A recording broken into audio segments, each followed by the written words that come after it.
Hey comic book fans, welcome back to Comic Book Corner 2.0, and fans, you're back with me, Mike Spider Slayer, getting ready to do that all-important comic book review so you, the fans, can make a decision what comic books to buy.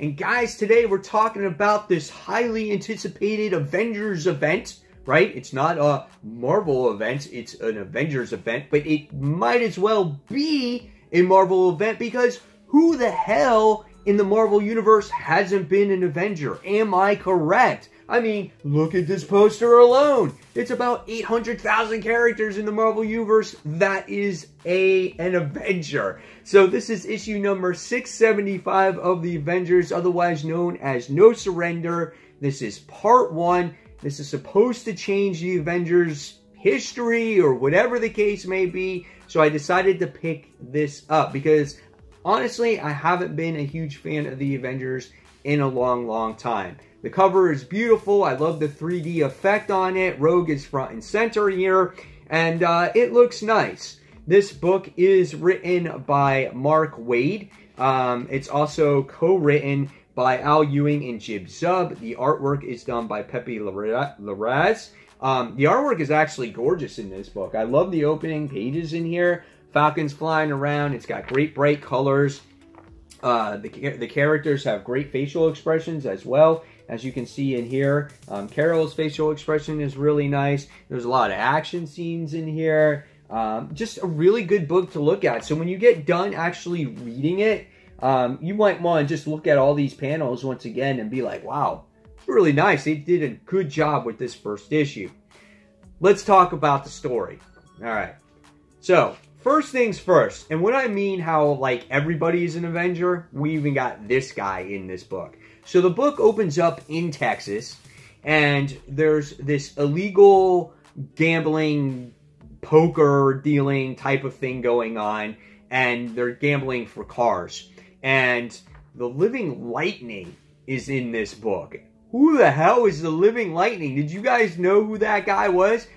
I had to do some research on him. His first appearance was in the West Coast Avengers, issue number 63, 1990. I was like, wow, I didn't even realize he's part of the team. He was in the Pacific Overlords. He's in the Secret Avenger during the Civil War, the Rangers, and he's a gay character as well. He looks like he's a cop when you read this issue, and they busted them for this gambling ring that was going on for illegal cars.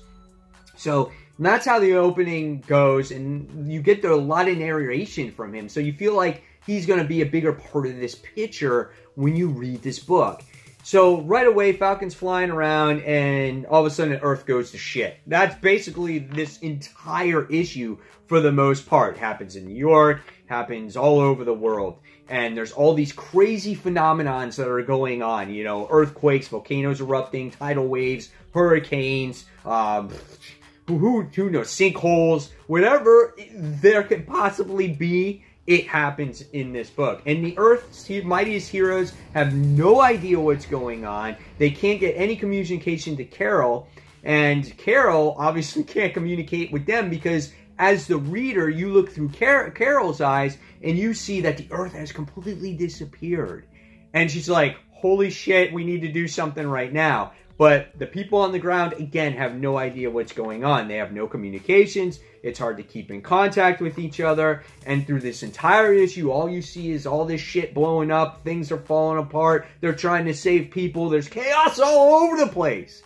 And so what happens is you get a cool moment with Jarvis. Jarvis winds up getting injured in this book severely. And we see a pretty good character moment in here with the new Wasp and Rogue. And we get to see how Rogue was kind of a little bit, I wouldn't say insensitive, but maybe not showing, she wasn't as empathetic as she could have. You know, she was like, well, Jarvis would have wanted, you know, us to save the 7 million lives instead of focusing on him, and the new Wasp kind of just runs away.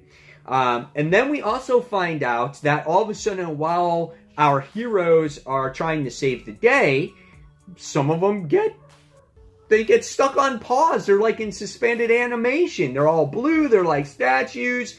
And so now this really creates a lot of craziness with the Avengers. They wind up calling every single freaking Avenger known to man, including this living Lightning. And this shows you how many heroes out there have been Avengers or reserved Avengers.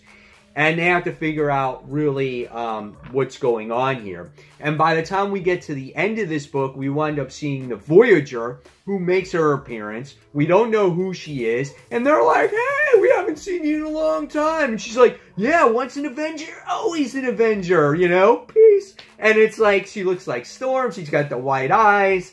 And already you can see that somewhat this has changed the Avengers' history, or even Marvel's history, because they're like, oh, we've known you forever, and she's on the statue, and supposedly, I guess in the next issue, we're gonna find out, I guess, her origin tale. I would assume so. That's what's been, I think, solicited. So, yeah. What did I think about this book? Overall, besides all the big explosions and weather phenomenons and things like that, not much really happens. You don't get any, questions to your answers. You wind up getting, answers to your questions. You wind up getting more questions, obviously. And you're going to wind up finding out, why are heroes turning blue? And why are they suspended? And why are they statues? And how is this going to change the Marvel Universe? And what's the big picture here? So, I'm looking forward to it. This is a book that has lots of explosions. That's basically what it is. It's like a summer blockbuster to get you excited about, what's to come here. We got this series going on for the next 16 weeks, so this just scratches the surface a little bit. I liked it. Only really good character interactions here were between Rogue and the new Wasp. That was about it here. So if you're looking for character depth or character growth, you're not going to find it in this issue. Hopefully we will see it in future issues to come. And I don't know. We'll see. So at the end of the day, I'm going to give this one a 4 out of 5 stars. I liked it. It just wasn't enough. I wanted more of a story. We could have maybe done 5 pages of, Earth's Mightiest Heroes trying to save the day against the weather phenomenon. And then they could have done the paused superheroes, right? And then dive into the story more. But I guess they feel like, hey, we got 16 issues to tell this story. Well, we're going to take our time a little bit. So, oh well. 4 out of 5 stars from me again, guys. Tell me what you thought in the comments below. Were you a fan? Were you not a fan? And as always, guys, thank you so much for watching Comic Book Corner 2.0. Excuse me, if you like this video, give it a like, subscribe, and I'll see you guys real soon. Take care. Bye.